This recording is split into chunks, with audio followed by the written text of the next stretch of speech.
Katakod kan pigkondusir na traslasyon procession kan mga imahe ni Nuestra Señora de Peña Francia asin El Divino Rostro digdi sa syudad ni Naga, aramon ta kay Chris Novello ang mga nangyari sa Peña Francia Avenue kan mag-agi digdi ang mga andas kan mga imahen. Chris?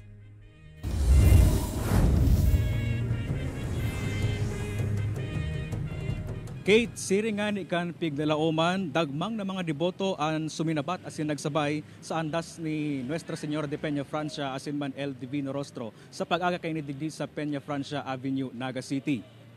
An ibang day makarani sa andas kan duwang imahen nag-apon na sananin panyo o tela na ipinunas man kan mga nagmamanihar sa itaas kan imahen. Nawa pinalibutan ang duwang andas nin mga buyador asin personahe kan PNP asin AFP na man giraray na pugulan ang pagruso kan iba asin nagpirit na magsakat sa andas kan mga imahen. Iniman ang naging rason kaya nahaluyan ang pagabante kan duwang andas bantang nasa kalabaan kan Peña Francia Avenue. Pagabot man digdicate sa may harni sa kinakatindugan ta sa may Camarines Sur National High School, may sarong deboto na nakakapot sa manto ni ina asin napukit ang tazel kaini. Sa ngunyan Kate sa ibong kaiyan naging matuninong asin matarayong puman ang traslasyon procession kan duwang imahen.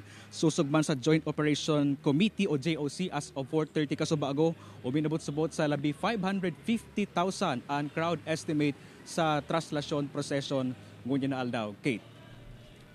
Alright. Kate, sa mahiling mo sa likod ta, malinig na ining kalabaan kan Peña Francia Avenue huli man ta nakasunod itong mga personahes kan Solid Waste Management Office na tulos na naglinig kan tinampo. Alright, Jos Mabalos, Chris.